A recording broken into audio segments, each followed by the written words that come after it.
정은경 질병관리청장이 국회 예산결산특별위원회에 출석해 위드 코로나 전환 시점을 10월 말로 예측한다고 밝혔습니다. 김부겸 국무총리도 백신 확보와 접종의 속도를 높이겠다고 강조했습니다. 윤석열 전 검찰총장 당시 검찰의 범여권 인사 고발 사주 의혹을 놓고 파장이 커지고 있습니다. 고발장 전달자로 지목된 국민의힘 김웅 의원이 내일 국회에서 기자회견을 열기로 해 내용이 주목됩니다. 민주당 대선 예비 후보들은 이번 주말 경선을 앞두고 대구에서 TV 토론을 진행하고 있습니다. 국민의힘은 역선택 룰이 봉합된 이후 처음으로 대선 주자들이 한자리에 모여 정책 공약을 발표했습니다. 뉴스앤 파워 인터뷰. 오늘은 국민의힘 대구 동구갑 당협위원장이자 정책위 부의장인 유성걸 의원과 함께 지역구의 2030 청년정치 캠프를 열게 된 배경과 문재인 정부 마지막 정기국회 대응 전략과 계획을 짚어봅니다.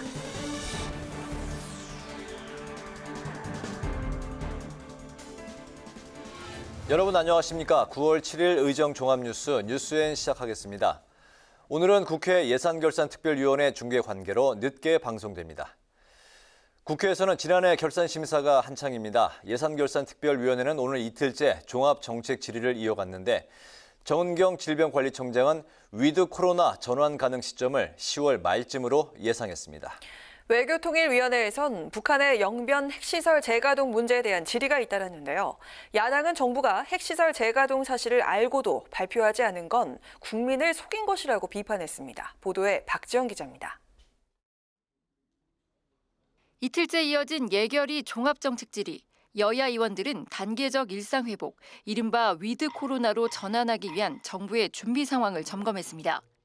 위드 코로나 전환이 가능한 시점을 묻는 질의에 정은경 질병관리청장은 고령층 90% 이상, 성인 80% 이상 백신 접종을 완료하는 10월 말부터 검토가 가능할 것으로 전망했습니다.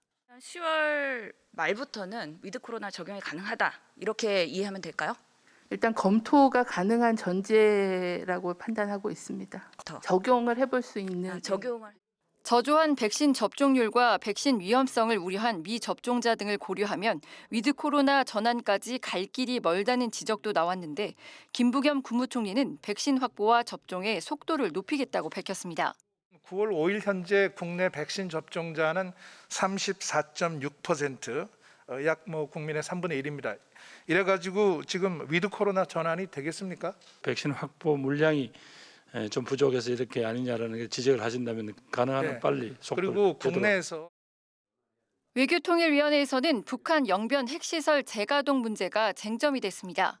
여당에서는 남북과 북미 간 영변 핵시설을 중단하거나 폐쇄한다는 공식 합의가 없었고 단계별로 진행되는 핵 프로그램이 잠시 멈췄다 다시 시작된 게 아니냐며 재가동이라는 표현이 적절하냐는 의문을 제기했습니다. 핵시설이라고 하는 게 핵무기 개발 프로그램이라고 하는 게 그 프로그램 단계마다 순서가 있고 이게 계속 반복적으로 돌아가지 않습니까? 쉽게 얘기하면. 영변 핵시설 재가동 정황과 관련해 이인영 통일부 장관이 징후를 소홀하게 생각하지 않았다고 답하자 야당은 재가동 사실을 발표하지 않은 건 국민을 속인 것이라고 주장했습니다. 남북 통신성 복구 이 문제를 대대적으로 발표를 하면서 평화의 청신호 이렇게 얘기를 했습니다. 그런데 정작 우리 국민의 사활이 달린 이 핵 문제, 이 문제에 대해서는 이런 방구 말이 없었습니다. 양 정상이 가진 그 신뢰를 바탕으로 해서 그 친서를 주고받는 과정에서 서로 협의하고 합의된 그런 우선적 조치로서 그 연락선 복원 이런 것들이 있었던 그 사실 자체를 저희는 말씀드린 거고요. 또 다음 주 초 왕이 중국 국무위원 겸 외교부장이 방한해 우리 측에 사드 철수나 한미연합훈련 중단을 요구하면 어떻게 대처하겠냐는 질의에 외교부는 사드가 동맹 현안이자 안보 이익에 중요한 자산이라는 기존 입장을 지킬 것이라고 밝혔습니다. 국회방송 박지영입니다. 윤석열 국민의힘 대선 경선 후보의 고발 관련 파장이 갈수록 커지고 있습니다. 민주당은 정치검사의 실체가 드러났다며 공수처 수사를 촉구했고 국민의힘과 윤 후보 측은 여당의 정치 공세라며 반발했습니다. 한편 고발장 전달자로 지목된 국민의힘 김웅 의원이 내일 기자회견을 예고해서 그 내용에 관심이 쏠리고 있습니다. 홍혜진 기자가 보도합니다. 지난 총선 당시 윤석열 검찰이 여권 인사에 대한 고발을 사주했다는 의혹을 둘러싼 논란이 연일 정치권을 강타하고 있습니다. 민주당은 여권 인사 고발장을 당시 미래통합당에 전달한 검사와 윤석열 후보가 가까운 사이라며 배후에 윤 후보가 있다고 확신했습니다. 그러면서 대검이나 법무부 조사로는 부족하다며 공수처 수사는 물론 윤 후보를 국정감사 증인으로 불러 진실을 밝혀야 한다고 주장했습니다. 검찰에서 수사 아닌 정치를 했던 검사, 현 정부와 갈등하며 쌓은 인지도가 유일한 자산인 정치 검사에 불과했습니다. 공수처는 정치 검찰의 국기문란 사건의 실체적 진실을 밝히기 위해 빠른 수사에 착수해야 할 것입니다. 반면 국민의힘은 여당의 무분별한 정치 공세라고 일축하며 여권의 공세 차단에 주력하고 있습니다. 고발 사주란 표현에 대해서도 잘못된 용어라며 공익제보 형태일 수 있다고 반박했습니다. 당에서는 당연히 공익제보가 들어오는 것에 대해서 여러 가지 법률적 판단이나 사실관계에 대한 파악을 하는 것이고 저희들은 전혀 단 한 톨도 문제가 될 것이 우리 당으로서는 없다라고 판단하고 있습니다. 다만 내부에서는 대응 수위를 고심하는 분위기도 읽힙니다. 당장 여당의 국정조사 증인 채택 요구와 관련해 이준석 대표는 가능하다는 입장이지만 김기현 원내대표 등은 부정적인 반응을 나타냈습니다. 이번 의혹을 두고 당내 주자들도 입장이 엇갈리는 상황에서 윤 후보를 어느 수위로 방어할지 고민이고 추가 의혹이 나올 가능성도 배제할 수 없기 때문입니다. 당사자인 윤 후보 측은 익숙한 여권발 정치 공작이라며 정치 공작에는 분명한 책임이 따를 것이고 국민들이 투표로 심판할 것이라고 경고했습니다. 이런 가운데 이번 고발장을 검찰로부터 넘겨받은 당사자로 지목된 국민의힘 김웅 의원이 내일 기자회견을 열어 입장을 밝힙니다. 앞서 김 의원은 지난 총선 당시 받은 수많은 제보를 당 법률지원단에 전달했다고 말했다가 자신이 고발장을 직접 썼다고 밝히면서도 오래된 일이라 다 기억이 나지 않는다고 말하는 등 해명이 불명확해 비판이 일었습니다. 결국 논란의 핵심은 검찰이 여권 인사에 대한 고발장을 썼는지 또 그 배후에 윤 후보가 있는지 여부인데 내일 김 의원의 기자회견이 의혹을 해소할 수 있을지 관심입니다. 국회방송 홍혜진입니다. 이번엔 여야 대선 주자들의 행보를 살펴보겠습니다. 민주당 대선 주자들은 이번 주말 대구 경북 경선을 앞두고 TV 토론에서 격돌했는데 충청 경선에서 큰 격차로 2위에 머문 이낙연 후보는 네거티브 중단을 선언했습니다. 국민의힘 대선 주자들은 당이 주최한 공약 발표회에 총출동해서 현 정부의 무능을 자신이 해결하겠다며 정책 대결을 펼쳤습니다. 김세정 기자가 보도합니다. 민주당 대선 주자들은 이번 주말 대구 경북 지역에서 경선을 치릅니다. 지난 충청 경선에서 30%에 미치지 못하는 득표율을 기록한 뒤 전략 수정에 들어갔던 이낙연 후보는 국회를 찾아 입장을 밝혔습니다. 이 후보는 충청권 개표 결과는 자신에게 아픈 것이었다며 네거티브를 중단하고 미래지향적 정책에 집중하겠다고 선언했습니다. 저의 부족함은 채우고 잘못은 바로잡겠습니다. 저는 양극화 해소를 위해 무엇이든 하겠습니다. 네거티브 선거로 오해받을 만한 일은 저도 캠프도 하지 않을 것입니다. 자가격리를 마친 정세균 후보는 그동안 부진했던 소통을 강화하겠다고 밝혔고 이낙연 후보와의 단일화 가능성을 일축하며 경선 완주 의지를 거듭 내비쳤습니다. 저는 그런 가능성이 없다고 하는 점을 여러 번 말씀드렸기 때문에 과거의 입장과 변함이 없습니다. 이런 가운데 6명의 후보들은 조금 전부터 TV 토론에서 맞붙고 있습니다. 국민의힘 대선 주자 12명은 정책 공약 발표회에 총출동했습니다. 후보들은 현 정부의 실정을 지적하고 문제를 해결할 자신의 3대 공약을 프레젠테이션 형태로 발표했습니다. 야권 지지율 1위인 윤석열 후보는 차기 정부의 가장 중요한 과제로 양질의 일자리 창출을 꼽았습니다. 일자리는 국민의 삶 그 자체이고 최고의 복지입니다. 저는 정부의 모든 정책 목표를 양질의 일자리 창출에 맞추어 산업, 교육, 노동, 복지 등 제반 경제사회 정책을 통합하고 정부 조직도 개편하겠습니다. 최근 가파른 지지율 상승세를 보이는 홍준표 후보는 정치경제 개혁과 안보 국방정책 대전환을 내세웠는데 개헌을 가장 먼저 강조했습니다. 개헌 내용으로 국회를 우선 양원제로 만들고 상원 50명, 하원 150명, 비례대표는 폐지합니다. 대통령은 4년 중임제로 하고 국회의원의 불체포 특권을 폐지하도록 하겠습니다. 유승민 후보는 문재인 정부에서 폭등한 집값을 잡고 제조업 유턴을 유도해 경제 성장을 이끌겠다고 약속했습니다. 원희룡 후보는 코로나19 위기 극복을 최우선 과제로 꼽았고 최재형 후보는 불필요한 정부 조직을 대폭 축소하는 것부터 시작하겠다고 밝혔습니다. 국회방송 김세정입니다. 세계 110개국이 참여한 제5차 세계 국회의장 회의가 오스트리아 빈에서 열리고 있습니다. 회의에 참석한 박병석 국회의장은 잠시 후 두 번째 세션에서 코로나19 글로벌 대응을 위한 다자주의 중요성에 대해 연설합니다. 오스트리아 빈 현지에서 김희연 특파원이 전해왔습니다. 제5차 세계 국회의장 회의가 조금 전 개회식을 시작으로 본격적인 막이 올랐습니다. 지난 2000년부터 5년마다 한 번씩 열린 세계 국회의장 회의는 지난해 코로나19 여파로 1년 늦춰 올해 열리게 됐습니다. 이번 회의는 코로나19 이후 열리는 최대 규모의 대면 국제회의로 국제의회연맹에 등록된 179개 회원국 중 110개국이 참여했고 86명의 각국 국회의장이 참석했습니다. 박병석 국회의장은 잠시 후 두 번째 세션에서 코로나19 글로벌 대응을 위한 다자주의의 중요성과 관련해 직접 발표합니다. 마지막 날인 내일은 폐회식이 열리는데 인류와 지구의 공존과 코로나19 공동 대응 등의 내용을 담은 고위급 선언이 채택될 전망입니다. 회의 기간 중에 박 의장은 인도와 몽골 등 회의에 참석한 주요국 의장들과 연쇄 회담을 하면서 의회 외교 활동도 펼칠 계획입니다.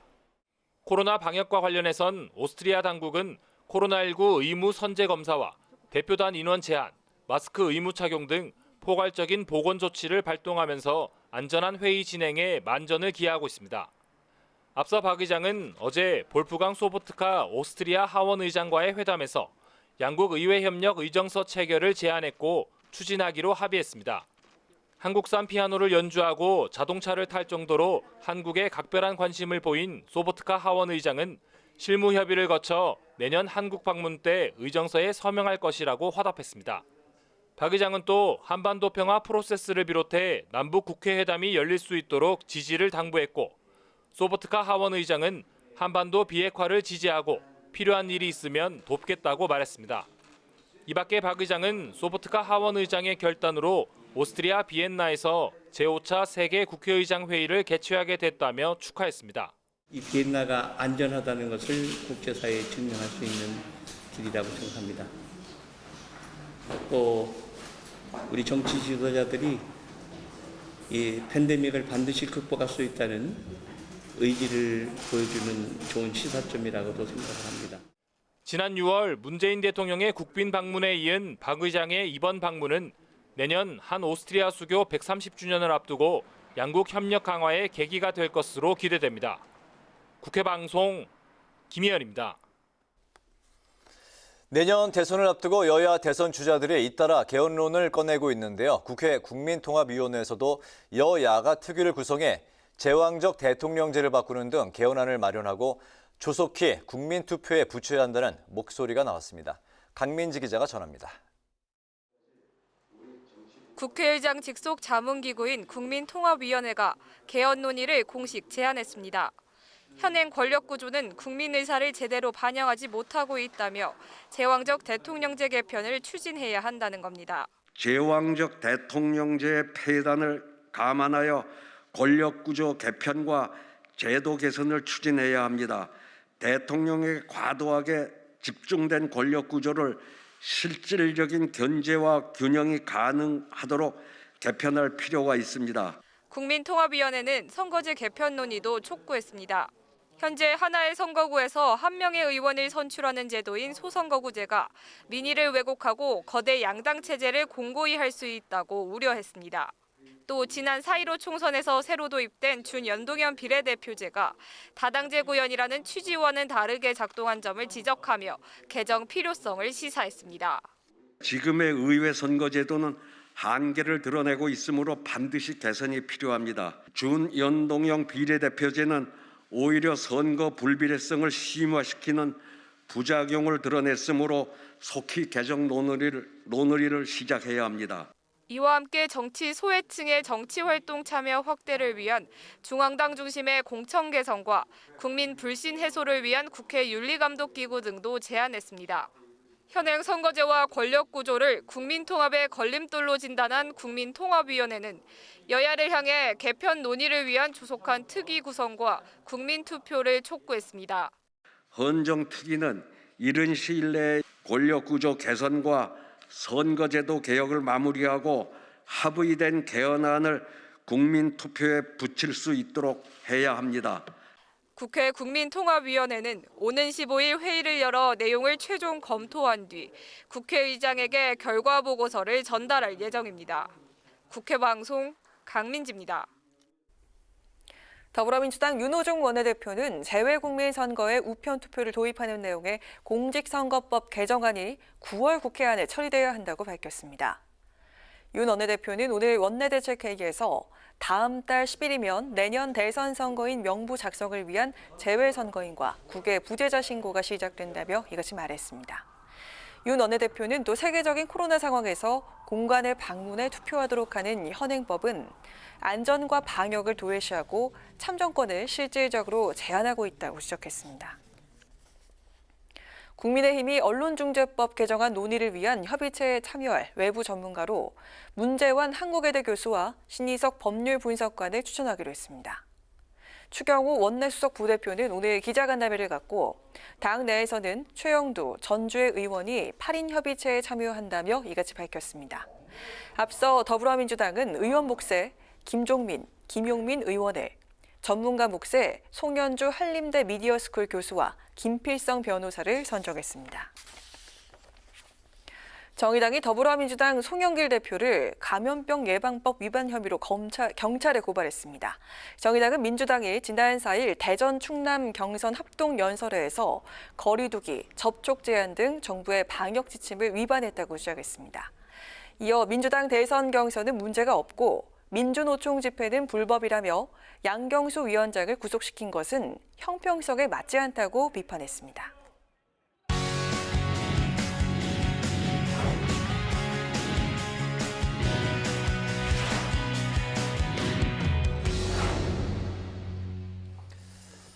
네, 오늘 이슈 분석 김동길 기자와 함께합니다. 김 기자, 어서 오세요. 안녕하세요. 네. 민주당 대선 경선 이제 충청권 결과에서 이재명 예비 후보가 이제 과반 이상 득표를 하면서 이제 압승을 거뒀는데, 네. 그래서 이제 앞으로 이제 경선이 본선 직행이냐 아니면 결선 투표로 가느냐 이게 화두로 떠올랐네요. 네, 그렇습니다. 이재명 후보는 이제 기대감을 감추지 않고 있는데요. 현재 열세 지역인 호남 지역까지 승리를 하면서 본선 직행으로 가겠다, 이런 자신감을 좀 드러내고 있고요. 네. 이낙연 후보 같은 경우는 어제 주요 일정을 모두 취소하면서 선거 전략을 다시 짰는데 오늘 네거티브 중단을 선언을 했습니다. 그리고 이제 최대 선거인단, 당권에 있는 최대 선거인단이 있는 호남 지역에서 올인을 해서 여기서 이제 재기의 발판을 마련하겠다, 이런 전략으로 보입니다. 네. 충청 지역 이제 결과를 보면 1, 2위 간의 격차가 20%포인트 이게 차이가 났는데 예상했던 것보다 더 큰 격차가 난 거죠? 네, 이재명 후보나 이낙연 후보 모두 이렇게 격차가 날 것으로 예상을 하지 못했던 것 같습니다. 누구도 네. 뭐 과반이 넘겠느냐. 왜냐하면 앞선 여론조사에서 이 충청 지역은 이제 엎치락 뒤치락했던 그런 지역이었기 때문에 네. 이재명 후보도 여기서 선전하면 잘했다. 이낙연 후보 같은 경우는 약간의 좀 기대도 있었던 건 사실인데요. 근데 막상 뚜껑을 열고 보니까 이 충청권 당심의 그 표심은 이재명 후보였던 걸로 이제 드러났습니다. 네. 또 첫 투표 결과에 친문 표심이 어디로 갔느냐, 이게 대세론으로 가느냐 아니면 뭐 이제 중요한 포인트가 되는 부분이었는데요. 이 권리당원 투표는 친문 성향이 강합니다. 여기서 이재명 후보가 과반 이상을 얻었거든요. 그럼 다른 지역 경선에서도 탄력을 받을 수 있다는 판단이고요.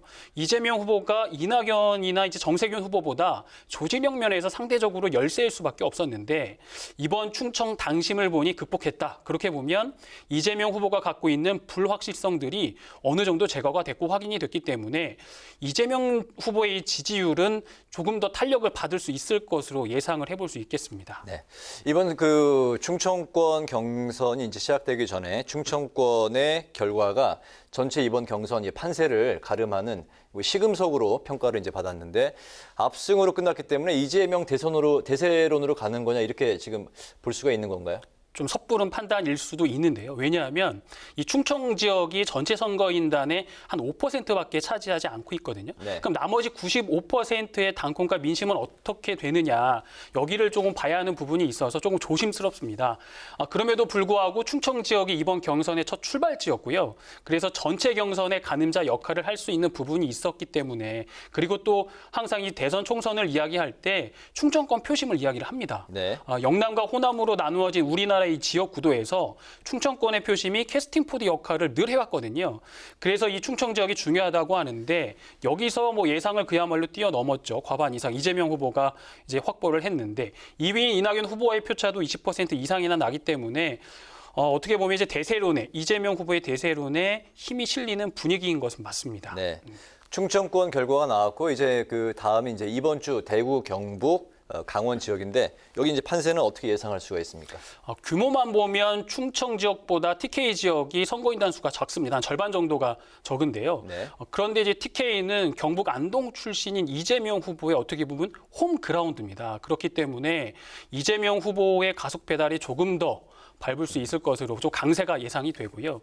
또 이번 주 12일입니다. 1차 선거인단의 투표 결과가 발표가 되는데 전체 선거인단의 약 30% 정도를 차지하고 있거든요. 64만 명의 투표 결과가 발표가 되는데 네. 그렇게 되면 이 표심 30%의 표심이 어디로 향했느냐.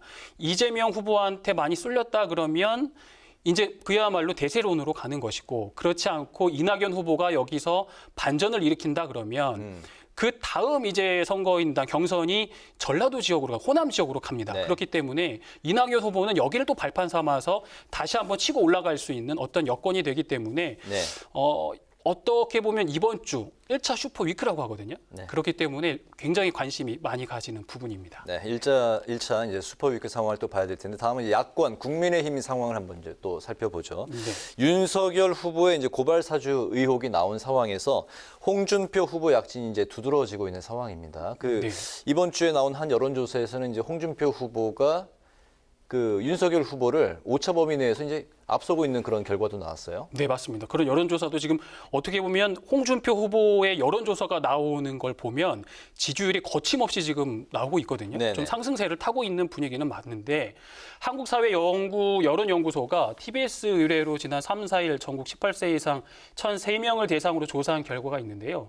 표본 오차는 95% 신뢰 수준의 플러스 마이너스 3.1%포인트인데 보시면 홍 후보가 13.6%를 얻어서 처음으로 이낙연 후보를 제치고 전체 3위에 올랐습니다. 또 다른 여론조사를 보면 오늘 나온 여론조사거든요. 네. 여론조사 공정이 데일리한 의뢰로 이제 조사를 한 결과인데 양자 대결입니다. 홍준표 후보와 이재명 후보의 양자 대결에서 홍준표 후보가 앞서는 것으로 나왔습니다. 이 양자 대결은 그전에는 좀처럼 볼 수 없었던 여론조사네요. 네, 맞습니다. 항상 윤석열 후보나 이재명 후보가 있었는데 네. 홍준표 후보가 이제 가상 대결의 한 후보로 떠올랐네요. 그렇습니다. 이제 네. 참여를 하게 됐고, 근데 이 가상 대결에서도 심지어 또 홍준표 후보가 승리하는 걸로 나왔거든요. 그렇습니다. 그래서 홍준표 후보의 입장에는 약간 고무된 입장에 좀 볼 수 있고, 네. 또 다른 여론조사인 이 RN서치 여론조사를 보면 네. 국민의힘 후보 적합도, 아까 우리 신앵커가 말씀하신 것처럼 네. 후보 적합도에서 윤석열 후보를 홍준표 후보가 이기는 것으로 나왔거든요. 이것도 보면 이제 처음이었기 때문에 이렇게 볼 때 홍 후보의 지지율에 대한 해석이 이제 다양하게 나오고 있지만 어쨌든 지금은 상승세를 탄 게 분명해 보입니다. 여야 지지율 1위가 확고부동했던 두 후보를 가상 대결해서 지금 어쨌든 뭐 오차 범위 내이긴 하지만 홍준표 후보가 이기는 걸로 나타날 정도로 지금 약진이 이제 두드러진 상황인데. 네. 근데 이제 이런 홍준표 후보의 지지율 상승이 민주당을 지지하는 그런 유권자들의 역선택이다 이런 이제 분석이 나오고 있는데 우리 그 김 기자는 어떻게 보십니까? 그것도 뭐 아주 일부 영향이 있겠지만 전체 큰 흐름, 판세를 움직일 만한 그런 판단은 아니라고 보거든요. 네. 그렇기 때문에 그렇게 보면 윤석열 후보의 지지율이 떨어지고 있다. 그럼 그 떨어진 후보 지지율이 홍 후보에게 간다. 이렇게 보는 게 맞을 것 같고요. 홍 후보는 이미 검증을 거친 후보입니다. 지난 대선에도 출마했었고 4선 국회의원 또 경남도지사 등을 거쳤기 때문에 윤석열 후보가 지금 검증 과정에 있다면 홍준표 후보 같은 경우는 검증을 이미 마치고 달려가고 있는 상황으로 볼 수가 있습니다. 또 윤석열, 이준석 대표의 갈등으로 인해서 2030 유권자층의 일시적 지지를 받고 있다 이런 분석도 있는데 이 대표를 지지하는 이 2030 유권자층의 일부가 어떻게 보면은 이 갈등 윤석열 후보와 이준석 대표의 갈등 속에서 홍준표 후보에게 일시적으로 지지를 보내고 있다라는 분석도 있기는 있지만 그럼에도 불구하고 여러 가지 상황에서는 홍준표 후보가 상승세를 탔다 이렇게 볼 수 있겠습니다. 네, 이제 홍 후보의 이제 상승세로 야권에서는 윤석열 후보와 이제 홍준표 후보 양강 구도가 이제 형성이 됐어요. 네. 이런 상황에서 이제 국민의힘 경선도 한층 더 이제 치열해질 것으로 보이네요. 네, 윤석열 후보가 국민의힘에 입당하기 전에는 사실 홍준표 후보가 당내 지지율 1위를 달리고 있었습니다. 네. 그런데 이제 경선 시작 전부터 윤석열 후보라든지 최재형 후보, 또 유승민, 또 원희룡 후보들의 언론들의 이제 관심이 집중됐었기 때문에 상대적으로 홍준표 후보는 이제 수면 아래 있었거든요. 근데 이제 경선 버스가 출발을 하면서 홍준표 후보가 여론전을 이끌면서 상승세를 타고 또 이제 가속 페달을 밟고 있다 이렇게 좀 볼 수 있고요.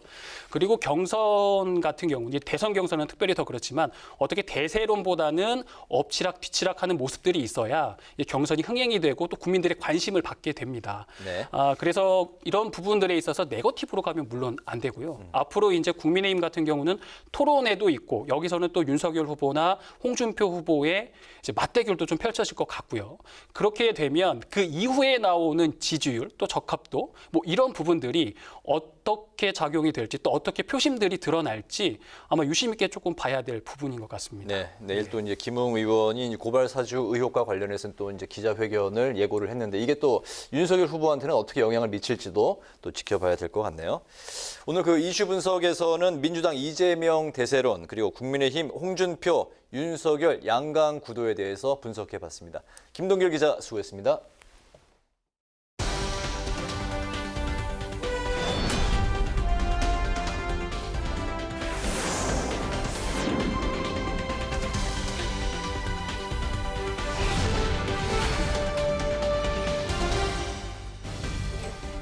강하랑의 정치톡 시간입니다. 9월 7일 시선을 집중시킨 정치 뉴스 만나보시죠.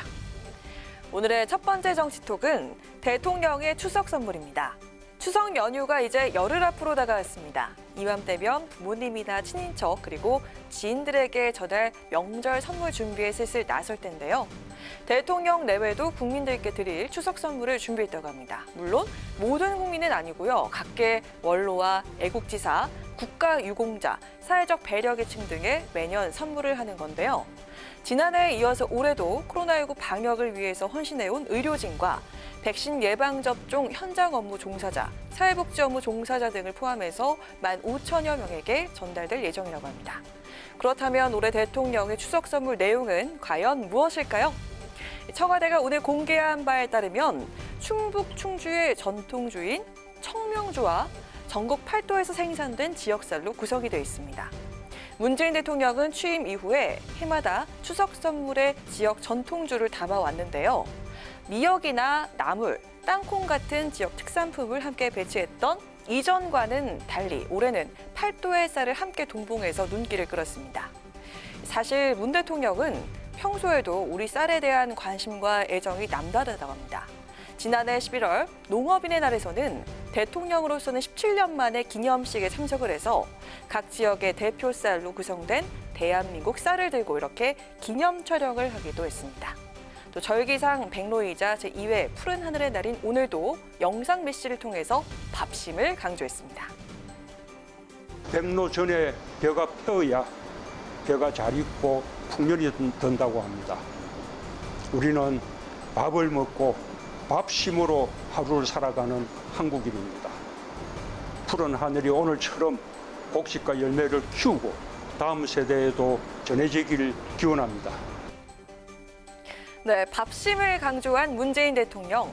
8도의 쌀과 전통주를 담은 이번 추석 선물에서 한 분 한 분의 일상이 온전히 회복될 때까지 최선을 다하겠다. 작은 정성을 담아서 가족의 평안에 기원한다는 메시지도 동봉했다고 하는데요.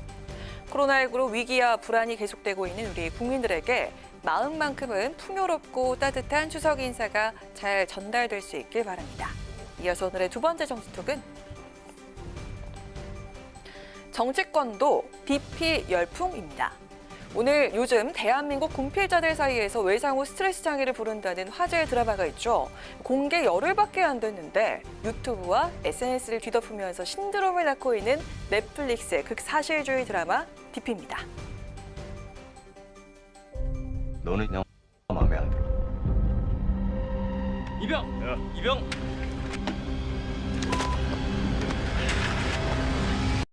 너 DP 해라. DP가 뭔데?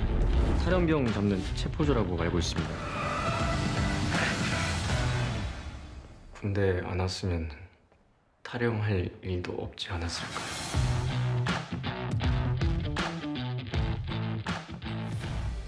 탈영병을 잡는 체포조를 중심으로 군대 내 가혹행위와 부조리를 담고 있는 내용의 이 드라마. 너무나 사실적인 묘사에 시청자 공감지수 만렙을 기록하면서 열풍을 이어가고 있는데요. 민심 동향에 예민한 정치권도 발빠르게 동참을 했습니다. 여야의 대선 후보들이 앞다퉈 시청 인증과 감상평을 내놔서 눈길을 끌었는데요. 먼저 민주당의 이재명 후보, 야만의 역사, 적폐 중의 적폐라고 지적을 했습니다. 그러면서 이런 역사를 끝내는 게 청년들을 위한 MZ 정책이라고 강조하면서 모욕과 불의에 굴종해야 하는 군대, 군복 입은 시민을 존중하지 않는 세상을 바꾸겠다고 약속을 했습니다. 국민의힘 홍준표 의원은 자신도 방위 시절에 고참들에게 매일 두들겨 맞았다며 지금도 이런 가혹행위가 없다고는 할 수 없을 것이라고 꼬집었습니다. 그러면서 젊은이들을 징병의 멍에에서 풀어줄 때가 됐다며 자신이 모병제 전환을 공약한 이유라고 설명을 했습니다. 이에 같은 당 경쟁자인 유승민 후보는 드라마 DP에 공감을 나타내면서도 징병제를 모병제로 바꾸는 것은 완전히 별개의 문제라고 지적을 했는데요. 모병제를 한다고 해서 군대 내 부조리와 폭행이 없어지진 않는다는 겁니다. 그러면서 군대 개혁이 우선이라고 반박을 했습니다. 한편 드라마가 흥행하면서 정치권까지 이렇게 관심을 보이자 급기야 군 당국까지 나서서 해명하는 상황이 빚어졌습니다. 직접 들어보시죠. 지금까지 국방부 및 각 군에서는 폭행, 가혹행위 등 병영 부조리를 근절할 수 있도록 지속적인 병영 혁신 노력을 기울여 왔다는 말씀을 일단 드리겠습니다. 또 일과 이후 휴대전화 사용 등으로 악성 사고가 은폐될 수 없는 병영 환경으로 현재 이렇게 바뀌어 가고 있다는 점을 말씀을 드리겠습니다. 병영 환경이 바뀌어가고 있다고 얘기하지만 현실이 드라마보다 더하다고 얘기하는 군필자가 아직도 많습니다. 정치권에까지 불고 있는 드라마 DP 열풍, 여야 대선 주자들의 관심이 우리 병영 문화를 더 개선시키는 계기가 될 수 있을까요? 지금까지 강하락의 정치톡이었습니다.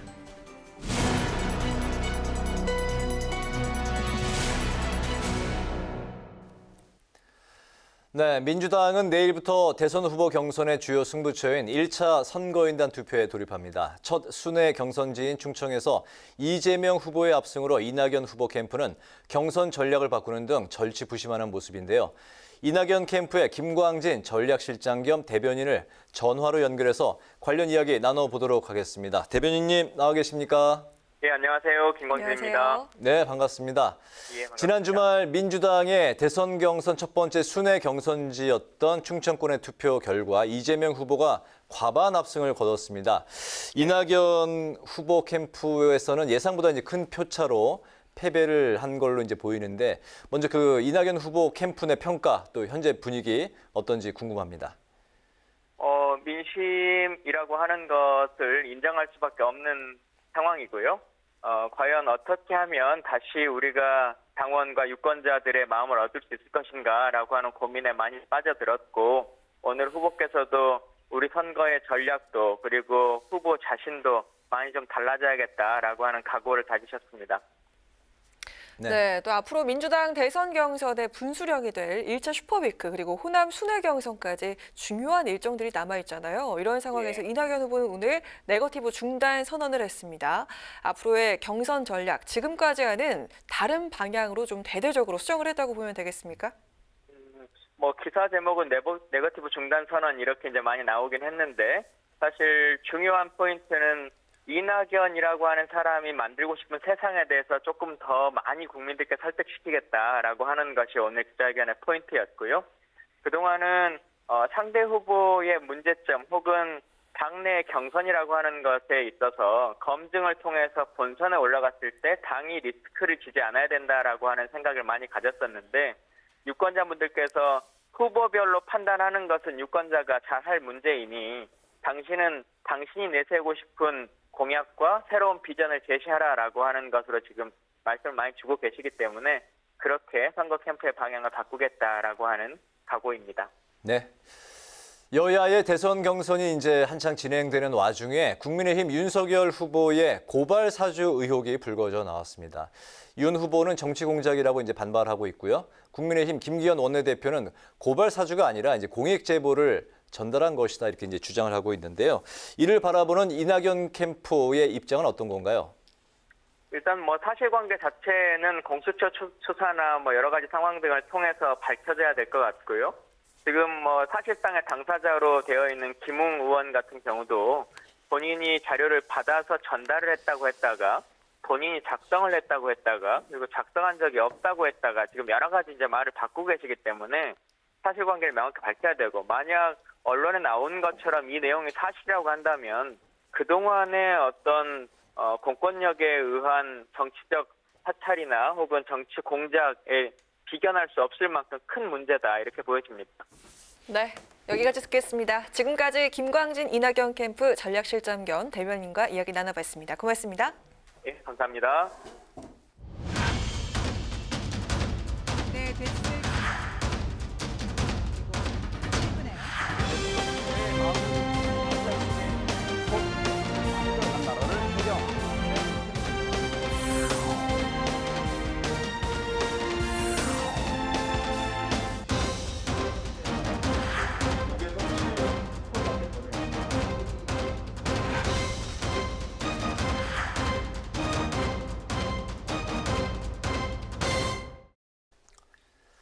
네, 이번 시간은 뉴스앤파워 인터뷰 코너입니다. 대선 경선 전국이 본격화되면서 민심을 잡기 위한 여야의 정책 경쟁도 뜨거워지고 있습니다.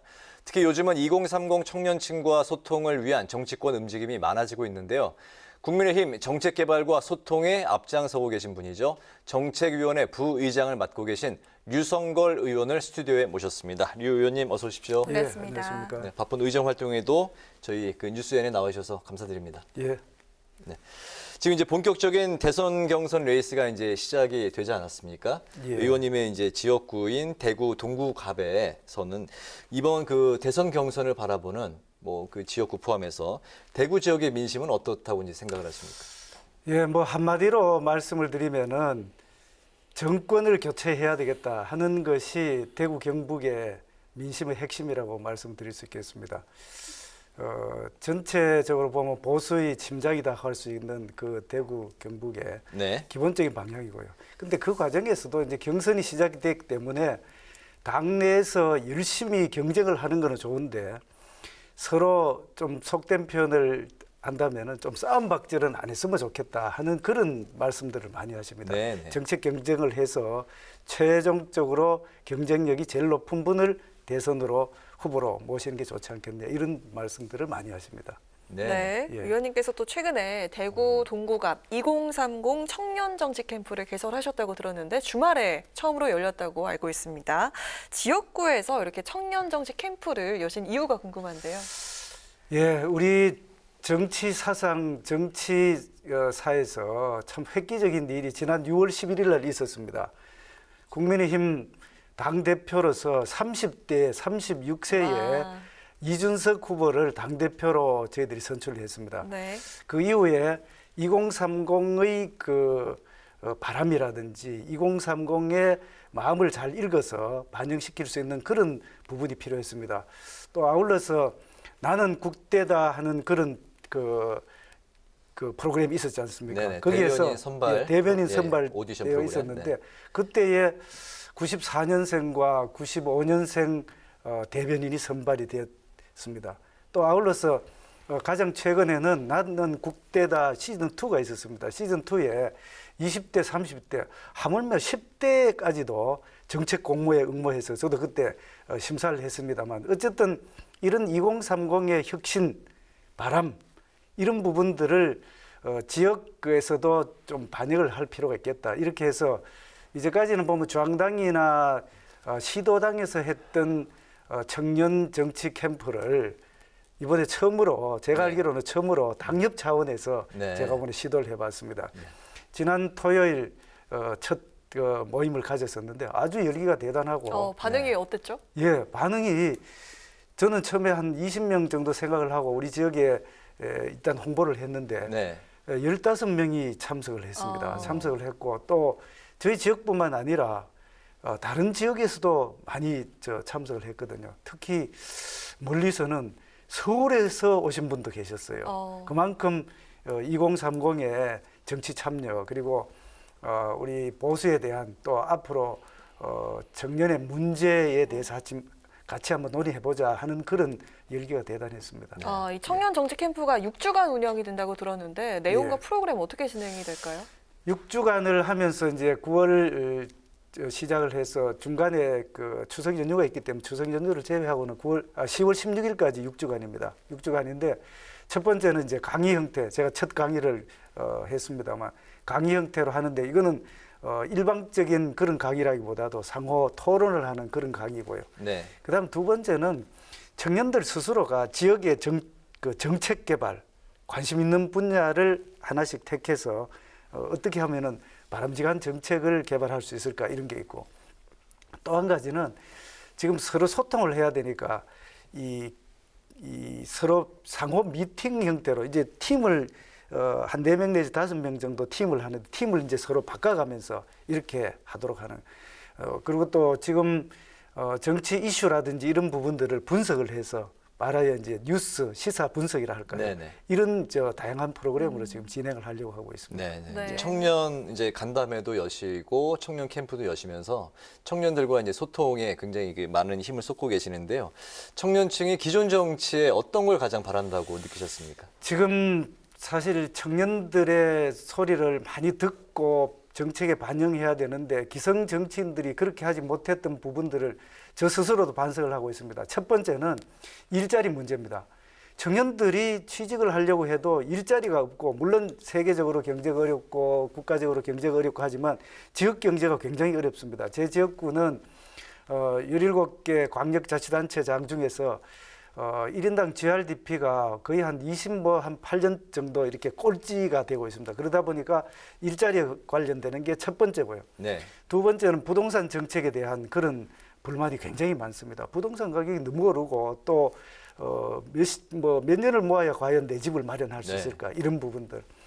또 한 가지는 미래에 대한 걱정이랄까 이런 게 있죠. 특히 이제 국민연금이라든지 이런 부분에 대해서 과연 국민연금을 가입을 했을 때에 미래에 내가 연금을 받을 수 있을까 하는 미래에 대한 부담, 이제 걱정 이런 거죠. 그러다 보니까 국가 채무가 지금 계속 늘어나고 있는 그런 상황에서 우리는 지금 세대에서 이렇게 많이 빚을 내고 하면은 나중에 미래의 부담이 되지 않을까 이런 부분들을 걱정을 많이 하고 있습니다. 아울러서 공통된 이야기지만 공정, 우리가 이야기하고 있는 공정과 또 그 20대, 30대들이 생각하고 있는 공정 부분에서는 앞으로 이 공정에 관련되는 사항들은 저희들이 기성세대뿐만 아니라 온 국민들이 이제 관심을 가져야 되고 해결해야 될 그런 과제라고 생각합니다. 일자리와 공정 잘 알겠습니다. 현재 그 당의 제1 정책위 이제 부의장을 맡고 계시잖아요. 국민의힘에 이제 5명의 정책위 부의장이 있는데 의원님은 물론 이제 남아 계시지만 3명이 이번에 이제 대선 캠프로 이제 떠났습니다. 때문에 이제 그런 공백으로 당내 그 정책 비상이 걸린 게 아니냐 이런 우려의 목소리가 나오고 있네요. 이제까지도 사실 그렇게 그런 부분들이 있었고 하는데 이제 경선 과정에서는 우리 당헌 당규에 경선에 이렇게 캠프에 가지 마라 이런 규정은 없습니다. 그러다 보니까 이제 우리 부의장 중에서도 5분이 계셨는데 어쨌든 한 3분 정도 이제 캠프에 소속이 돼 있고 이러다 보니까 속된 표현으로 손은 누가 키우냐 하여튼 이런 이제 걱정을 하시는 것 같습니다. 그런데 우리 당내에서는 뭐 이 정책위 부의장뿐만 아니라 정책조정위원장, 정조위원장들이 또 계십니다. 그렇게 네. 하기 때문에 당 정책 관련된 사항들은 그렇게 걱정을 안 하셔도 될 것 같습니다. 특히 지난 주에는 우리 이제 대선 그 관련된 정책 공약 개발단이 이제 구성이 됐습니다. 구성이 돼서 첫 회의를 했는데 아직까지 공식적인 발표는 아마 이번 주에 곧 할 겁니다만 그 시민 소리 이 혁신 정책 회의라고 이렇게 시소 회의라고 말이죠. 그런 명칭으로 개발을 또 하고 있는 그런 상태입니다. 네네. 그래서 다른 분들도 가셨지만 당에 지금 현재 몸을 담고 캠프에 몸 담고 있지 않는 그런 분들도 많이 계시기 때문에 정책 개발에는 걱정이 없다 이렇게 말씀을 좀 드릴 수 있겠습니다. 네, 정기국회 준비에도 또 바쁘실 것으로 보이는데요. 국민의힘의 이번 정기국회 목표와 대응 계획 어떻게 세우고 계십니까? 예, 이번 그 정기국회는 굉장히 중요한 정기국회라고 생각이 됩니다. 현 정권 마지막 그 국정감사가 네. 있게 되고요. 또 내년 예산안이 이미 제출이 됐지 않습니까?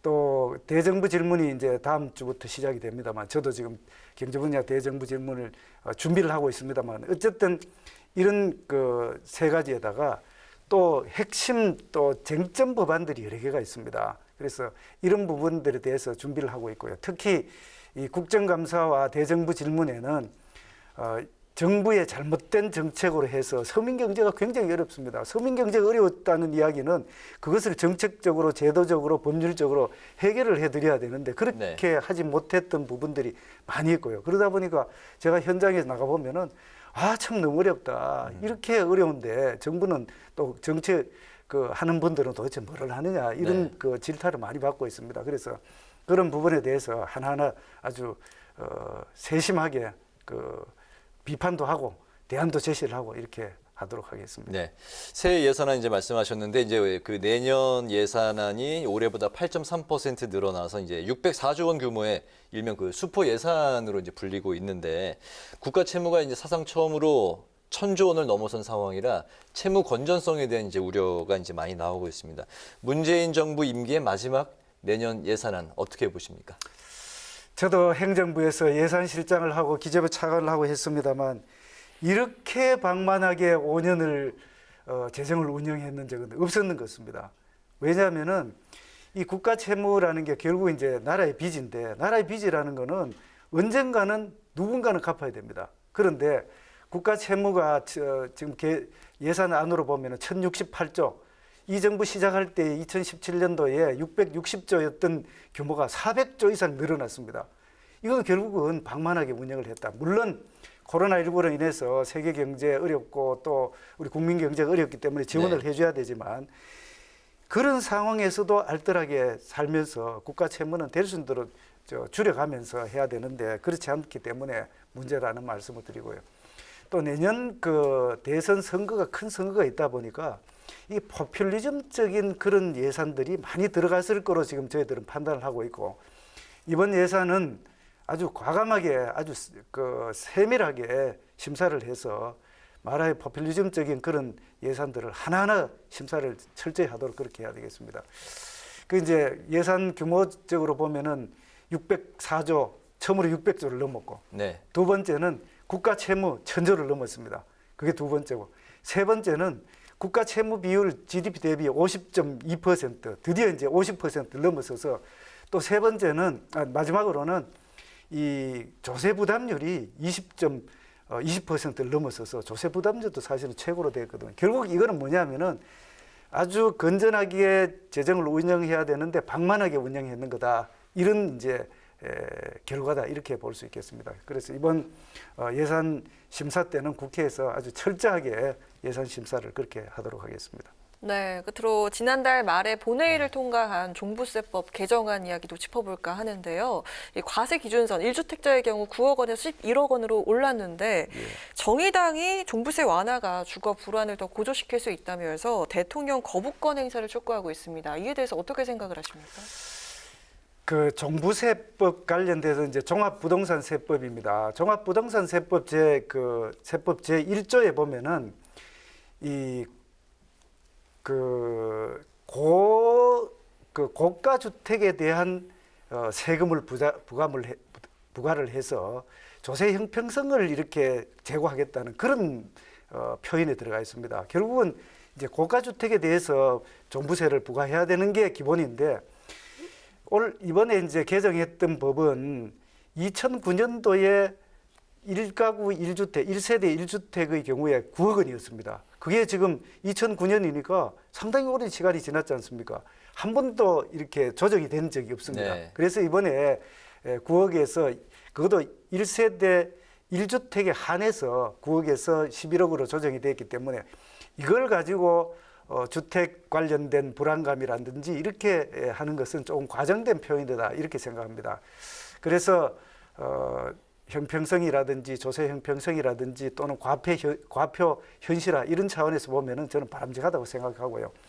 그래서 이 개정안이 이제 확정이 돼서 이제 시행이 됐습니다. 시행이 되고 나면은 당초에 1세대 1주택의 경우에 대상자가 한 18만 가구 정도 되는데 그중에서 한 반 정도 8만 9천 가구 정도가 세부 부담을 경감하게 되는 그런 효과가 있습니다. 그래서 고가주택에 대한 부분은 예를 들어서 1세대 다주택자들의 경우에는 똑같이 부과가 됩니다. 그렇기 때문에 1세대 1주택자는 실제로 자기가 한 주택이 있는데도 불구하고 이 시가, 공시가격이 높아짐으로 해서 세부담만 높아지는 그런 결과를 이번에 시정했다 이렇게 보시면 되겠습니다.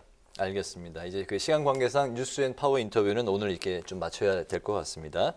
오늘은 그 지역구의 청년 정치 캠프를 열게 된 배경 그리고 정기국회 대응 전략과 계획에 대해서 지금까지 류성걸 국민의힘 의원과 함께했습니다. 의원님 오늘 말씀 감사합니다. 감사합니다. 네, 감사합니다. 네, 지금 소강 상태된 곳이 많은데요. 전국 곳곳의 비는 내일 아침에 수도권을 시작으로 오후엔 대부분 그치겠습니다. 낮에는 기온이 오르면서 오늘보다 조금 높아질 텐데요. 예년 수준을 회복할 것으로 보입니다. 오늘 뉴스에는 여기서 마치겠습니다. 시청해주신 여러분 고맙습니다.